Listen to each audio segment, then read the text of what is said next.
Hello everyone, welcome back to my channel snaps by SR. ఈ వీడియోలో సాంబార్ ఎలా చేయాలో చూసేద్దాం. సాంబార్లోకి మెయిన్గా కావాల్సిన వెజిటేబుల్స్ ఆనియన్స్, పచ్చిమిర్చి, బెండకాయ, వంకాయ, ములక్కాడ, ఆనపకాయ, క్యారెట్, టొమాటో. ఇవన్నీ నీట్గా కట్ చేసుకోవాలి.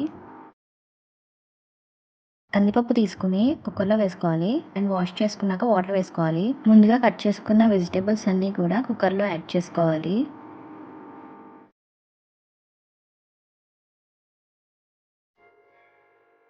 వెజిటేబుల్స్ మునిగే వరకు వాటర్ యాడ్ చేయాలి. మూత పెట్టుకున్నాక 3 to 4 విజిల్స్ వరకు రానివ్వాలి. ప్రెషర్ పోయాక మూత తీసుకుని పసుపు, ఉప్పు, బెల్లం యాడ్ చేసుకోవాలి. 10 మినిట్స్ ముందు చింతపండుని వాటర్లో నానబెట్టుకొని ఆ వాటర్ని ఇప్పుడు యాడ్ చేసుకోవాలి. యాడ్ చేసుకున్నాక బాగా కలుపుకోవాలి. కరివేపాకు ఇంకా సాంబార్ పౌడర్ యాడ్ చేసుకుని మళ్ళీ కలుపుకోవాలి.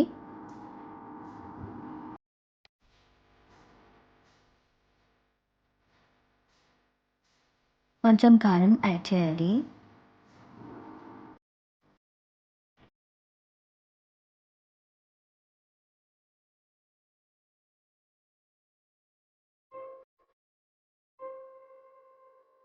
పోపు కోసం కడాయి పెట్టుకుని అందులో కొంచెం నెయ్యి, కొంచెం ఆయిల్ వేసుకొని జీలకర్ర, ధనియాలు, మెంతులు వేసుకోవాలి.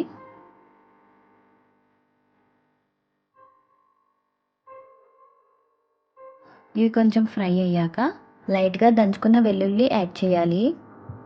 ఎండుమిర్చి కూడా యాడ్ చేసుకుని ఫ్రై చేసుకోవాలి. ఇవి కూడా ఫ్రై అయ్యాక కరివేపాకు వేసుకోవాలి. ఇవన్నీ ఫ్రై అయ్యాక చిన్న స్పూన్ ఇంగువ వేసుకోవాలి. మరుగుతున్న సాంబార్లో ఈ పోపుని కూడా యాడ్ చేసుకోవడమే.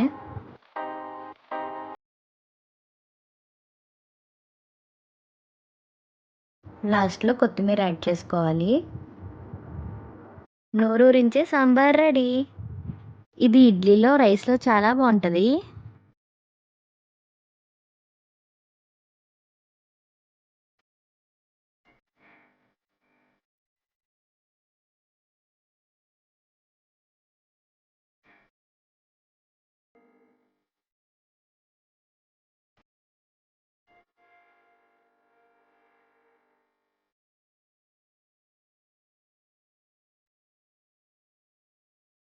వేడి వేడి అన్నంలో సాంబార్ వేసుకొని ఇలా ఫ్రై పెట్టుకొని తింటే సూపర్ ఉంటుంది. ఈ వీడియో కనుక మీకు నచ్చినట్టయితే like, share and subscribe to my channel snaps by SR. Thank you for watching.